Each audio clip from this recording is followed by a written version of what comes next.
आदाब दोस्तों। तो इंडिया में सबसे पहले ई कॉमर्स कंपनी कौन सी थी और the father of e commerce in India किसे कहा जाता है। आज मैं इसी के बारे में बताऊंगा और उसके पहले हिस्ट्री बताऊंगा कि कंपनी कब लॉन्च हुई थी, उस कंपनी का नाम क्या है और the father of e commerce in India किसका नाम और किसे कहा जाता है। So let's focus on the content.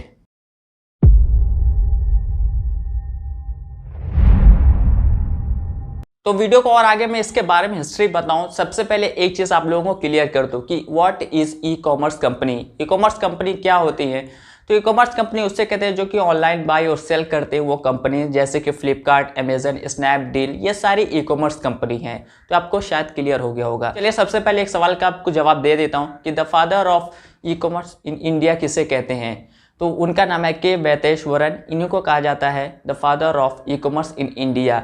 और इन्हीं की वो वेबसाइट थी, इन्हीं की वो कंपनी थी जो कि सबसे पहले इंडिया में आई ई कॉमर्स कंपनी के नाम पर, और वो थे indiaplaza.com। जी हाँ, जो इसका सबसे पहले जब ये वेबसाइट लॉन्च हुआ था, जब ये कॉमर्स कंपनी आई थी, तो इसका नाम रखा गया था fabmart.com और फैब मॉल। अभी भी इस नाम की वेबसाइट है, लेकिन वो वाली नहीं है कंपनी का, ये दूसरा है।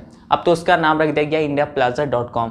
तो चलिए अब इसके थोड़ी हिस्ट्री के बारे में बताता हूँ, ये कंपनी कब लॉन्च हुई थी और इसका कैसा रहा पूरा सफ़र। जून 1999 में के वैतेश्वरन और उनके 5 दोस्तों ने मिलकर एक इंडिया के सबसे पहले ऑनलाइन डिपार्टमेंट स्टोर खोला। और इसके बाद सितंबर 1999 में उन सब दोस्तों ने मिलकर एक वेबसाइट लॉन्च किया जिसका नाम था fabmart.com। फिर इसके बाद वो सबसे पहले अपने जो वेबसाइट के थ्रू वो लोग सिर्फ म्यूज़िक बेचा करते, म्यूज़िक के सीडीज़ बेचा करते थे। और फिर इसके बाद जैसे जैसे वो वेबसाइट थोड़ा सा पॉपुलर हुआ, यानी कि जब फरवरी से अक्टूबर के महीने में जब आया, 2000 का साल जब आया, 2000 ईयर्स में जब आया, तो उन्होंने बहुत सी चीज़ें ऐड करी, बुक्स ऐड करी, ग्रॉसरी ऐड करी, इलेक्ट्रॉनिक चीज़ें ऐड करी, चॉकलेट्स, बहुत कुछ चीज़ें उन्होंने ऐड किया ताकि जो कंपनी है और तेज़ी से ग्रो हो सके। फिर उसके बाद 2002 में उन्होंने बेंगलुरु में सबसे एक ऑफलाइन ग्रोसरी का उन्होंने एक स्टोर खोला। और फिर उसके बाद धीरे धीरे ऐसे वो लोग थोड़ा ग्रो करते गए। लेकिन फिर उसके बाद में ऐसा भी हुआ कि ये कंपनी बहुत लॉस में भी गई। लेकिन उससे पहले बता दूं कि बहुत से जो बड़े बड़े इन्वेस्टर्स से, जो फंडिंग इन्वेस्टर्स है, वो लोग इस कंपनी में इन्वेस्ट करना स्टार्ट कर दिए थे, क्योंकि इंडिया में सबसे पहले ये कॉमर्स कंपनी थी। और इससे पहले क्योंकि ना तब तक ना फ्लिपकार्ट आया था और ना अमेज़न कोई आए थे, तो बहुत यही पहली कंपनी थी, जैसे कि मैंने बताया। तो जैसे कि मैं बता दूं कि बाद में इसका नाम indiaplaza.com रख दिया गया था। और फिर इसके बाद बता दूं कि जो indiaplaza.com है, जैसे ये इसलिए रखा गया था क्योंकि एक यूएस नाम की वहाँ पर कंपनी थी जो indiaplaza.com से पहले चल रही थी। तो उस कंपनी ने इस कंपनी को एक्वायर कर लिया और फिर उसके बाद इंडिया में indiaplaza.in रखा और यूएस में indiaplaza.com रखा। लेकिन बाद में इन दोनों वेबसाइट को मिला दिया, मर्ज कर दिया और पूरा वेबसाइट का नाम रख दिया indiaplaza.com। इंडिया प्लाजा जैसे जैसे ग्रो होती गई, बहुत से फंडिंग इन्वेस्टर इस कंपनी में फंड देने स्टार्ट कर दिए थे। सबसे पहले कंपनी आई IMG, इंडिगो मॉनसून ग्रुप। ये उन्हीं कंपनीज में इन्वेस्ट करती थी जो कि इंटरनेट या मोबाइल्स वाली कंपनी होती है।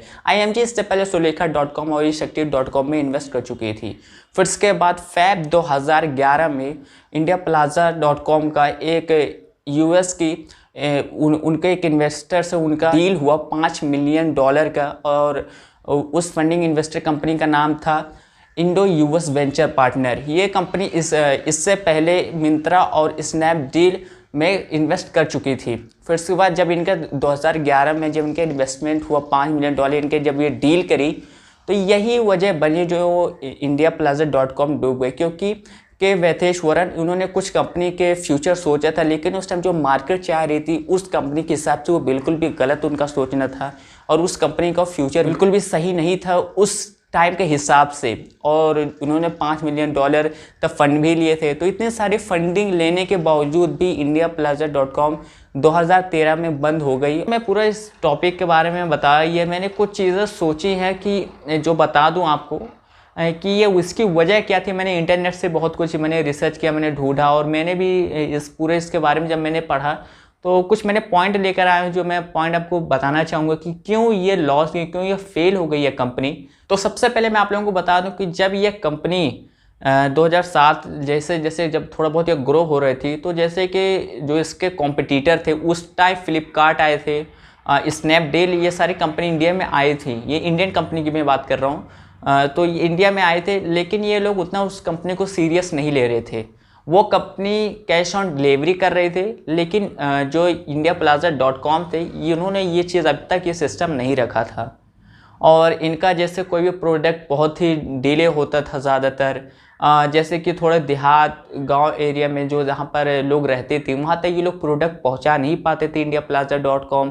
और यही सामने वाले जो वेबसाइट यानी फ्लिपकार्ट हो गया, स्नैपडील हो गया, ये सारी चीज़ें वो काम कर रही थी। और एक बहुत चीज़ जो ज़्यादातर मैं खुद भी इरिटेट हो जाता हूँ, आप भी शायद इरिटेट हो जाते होंगे कि अगर हम लोग कोई भी ऑनलाइन वेबसाइट अगर खोले और वो जल्दी खुले ना तो कितना इरिटेशन लगता है। तो ये चीज़ उन्होंने अपनी वेबसाइट पे बिल्कुल भी ध्यान नहीं दिया, यानी कि उनका यूआई बिल्कुल भी सही नहीं है। तो उनका थीम वेबसाइट का जो वो ओवरऑल जो परफॉर्मेंस है वो भी बिल्कुल भी अच्छा नहीं था और कंपनी के मुकाबले। तो यही ये पूरा ओवरऑल, जैसे उस टाइम बहुत सी कंपनियां एड्स पे ज़्यादा थोड़ा सा अपनी इन्वेस्ट कर रहे थे, जैसे लोगों तक पहुंचा रहे थे कि ये कंपनी इससे ई कॉमर्स कंपनी है, यहाँ से आप सेल खरीद सकते हैं, यहाँ से आप कुछ भी चीज़ें खरीद सकते हैं। लेकिन ये चीज़ वो काम बिल्कुल भी नहीं कर रही थी। यही सब कुछ चीज़ें जो थी इस कंपनी को लेकर डूब गई और ये कंपनी बंद हो गई, indiaplaza.com। वैथेश्वरन, वो जो हमारे father of e commerce in India उन्हें जो कहा जाता है, इस टाइम वो लोग उनके 5 दोस्तों में एक दोस्त जो संजीव उनके जो थे उनके दोस्त थे, वो दोनों मिलकर उन्होंने एक न्यूट्रिएंट ड्रिंक्स का उन्होंने कंपनी स्टार्ट किया जिसका नाम है अगेन ड्रिंक्स। शायद आप लोगों ने ये नाम सुना होगा, न्यूट्रिएंट फूड वूड के बारे में है, ये थोड़ा जूस है, उसके ड्रिंक है। तो आजकल वही उसको ज़्यादा तो उस कंपनी को अब वो साथ मिलकर काम कर रहे हैं। ये father of e commerce India थे, लेकिन इस कंपनी को ये ज़्यादा ग्रो नहीं कर पाए। तो यही है पूरा ओवरऑल इस कंपनी के स्टोरी, क्यों फेल हुई और कैसे इन्होंने स्टार्ट किया। स्टार्ट तो इन्होंने सही किया, लेकिन इनका जो एंड था वो बिल्कुल भी सही नहीं था।